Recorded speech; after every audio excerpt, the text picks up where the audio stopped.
Las ciudades coloniales guardan secretos oscuros entre sus muros centenarios, pero lo que sucedió una noche en León, Nicaragua, desafía toda explicación racional.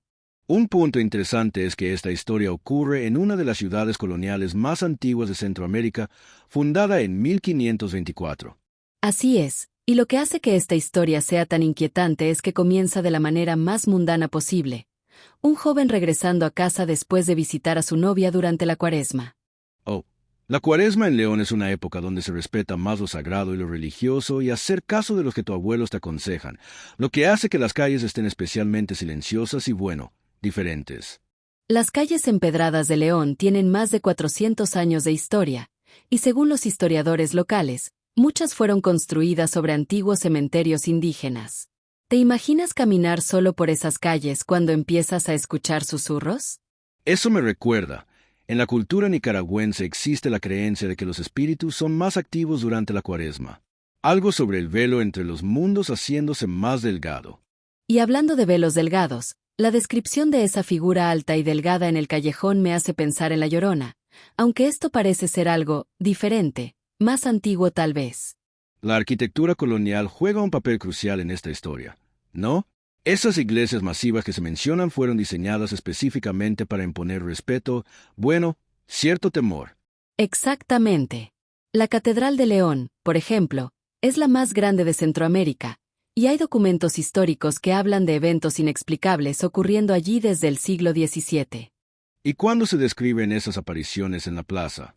Seguro hay otros fenómenos paranormales reportados en la ciudad. Bien, según los registros del Archivo Histórico de León, hay al menos 50 casos documentados de experiencias similares en esa misma plaza durante los últimos 100 años.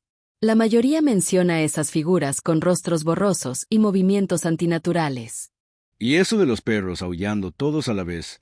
En la mitología mesoamericana, los perros eran considerados guardianes del inframundo, ¿verdad? Así es, y no solo eso. En León existe una tradición oral que advierte sobre no caminar solo por el centro histórico después de las 9 de la noche. Literalmente hay un dicho, no sé si el local, después de las 9, el diablo se mueve. Cuando se menciona esa figura con ojos negros y sonrisa antinatural, ¿crees podría estar relacionado con las leyendas locales de Cadejo? Es una conexión fascinante porque, el cadejo tradicionalmente se aparece a los caminantes nocturnos, pero esta entidad parece ser algo más antiguo, como si fuera parte de la ciudad misma. Y todo esto nos lleva a preguntarnos, ¿qué otros secretos guardan estas ciudades coloniales? Los expertos en historia colonial sugieren que muchos eventos traumáticos de la conquista dejaron una especie de huella energética en estos lugares, como si las piedras mismas hubieran absorbido el dolor y el sufrimiento de esa época. Eso explicaría por qué tantas personas reportan experiencias similares en otras ciudades coloniales de América Latina. Y lo más inquietante es que estos fenómenos parecen intensificarse durante ciertas épocas del año, como la Cuaresma, cuando según las creencias locales, la línea entre los vivos y los muertos se hace más delgada, como tú antes lo mencionabas. ¡Guau! Creo que esta historia nos recuerda que hay aspectos de nuestra realidad que la ciencia moderna todavía no puede explicar. Y tal vez ese es el verdadero valor de estas historias. Nos recuerdan que, a pesar de todo nuestro progreso tecnológico, hay misterios que persisten, especialmente en lugares como León, donde cada piedra podría estar guardando secretos de siglos pasados. Así es. Las historias de terror siempre han sido parte del folclore de Nicaragua. ¿Pero alguna vez te has preguntado por qué las ciudades coloniales parecen ser imanes para lo sobrenatural? Sí.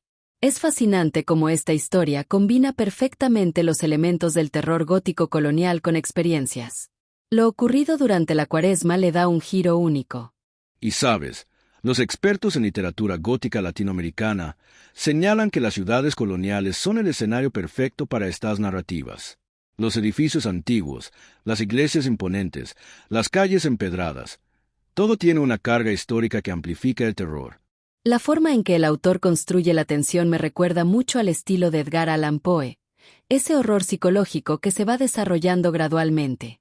Sí, a mí también me parece.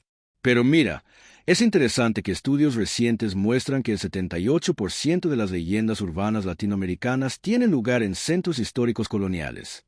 Es como si estos espacios fueran portales entre el presente y el pasado. Hablando de eso, ¿No te parece significativo que el protagonista mencione específicamente las 8:30 como hora de partida? En el folclore nicaragüense, las horas entre 8 y 9 de la noche son consideradas especialmente propicias para encuentros sobrenaturales. Bueno, diferente la creencia generalizada de las 12 de la medianoche, pero eso va bien para los cuentos de hadas.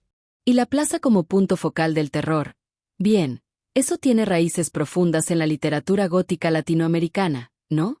Definitivamente. Las plazas coloniales eran centros de poder, de castigo público y, muchas veces, de ejecuciones. En el caso de León, hay registros de al menos 30 ejecuciones públicas realizadas en esa misma plaza durante el periodo colonial. La descripción de las figuras espectrales con movimientos mecánicos me recordó a las teorías del Uncanny Valley, ese punto donde algo parece humano pero no lo suficiente, generando una respuesta visceral de rechazo. Y fíjate que los estudios de psicología ambiental sugieren que los espacios coloniales, con su arquitectura imponente y sus callejones estrechos, naturalmente provocan sensaciones de inquietud. Es como si los edificios mismos guardaran memorias. Bien, y esa conexión entre el presente y el pasado colonial se refleja perfectamente en la narrativa. El autor logra tejer una historia que trasciende el tiempo. Lo que me parece más relevante para nuestros tiempos es cómo esta historia refleja nuestros miedos contemporáneos, el aislamiento, la soledad, la sensación de que hay algo más allá de nuestra comprensión racional. Y hablando de comprensión racional, los estudios de neurociencia muestran que el cerebro procesa el miedo de manera diferente cuando estamos solos. Es como si nuestros sentidos se agudizaran. Y eso nos lleva a preguntarnos, ¿cuántas de estas experiencias son producto de nuestra mente y cuántas son verdaderamente inexplicables? Las estadísticas muestran que el 65% de los latinoamericanos cree haber experimentado algo sobrenatural. La forma en que termina la historia, sugiriendo que estas presencias siguen ahí, esperando, es un recurso narrativo brillante que conecta con ese miedo ancestral a lo desconocido. Y quizás ese sea el verdadero poder de esta historia. Nos recuerda que, y recalco, que a pesar de todos nuestros avances tecnológicos y científicos, todavía hay aspectos de nuestra realidad que no podemos explicar completamente. Especialmente en ciudades como León, donde cada piedra podría contar una historia de varios siglos. Bueno, creo que esta historia nos deja con una pregunta inquietante. ¿Qué otros secretos guardan nuestras ciudades coloniales? Y más importante aún, ¿estamos preparados para descubrirlos? No te pierdas otros podcasts con Mario y su servidora Rosa, analizando y comentando historias de terror y cuentos de misterios, donde, en un episodio, escucharás la historia o cuento, seguido de un segundo episodio con nuestra interesante charla. Hasta pronto.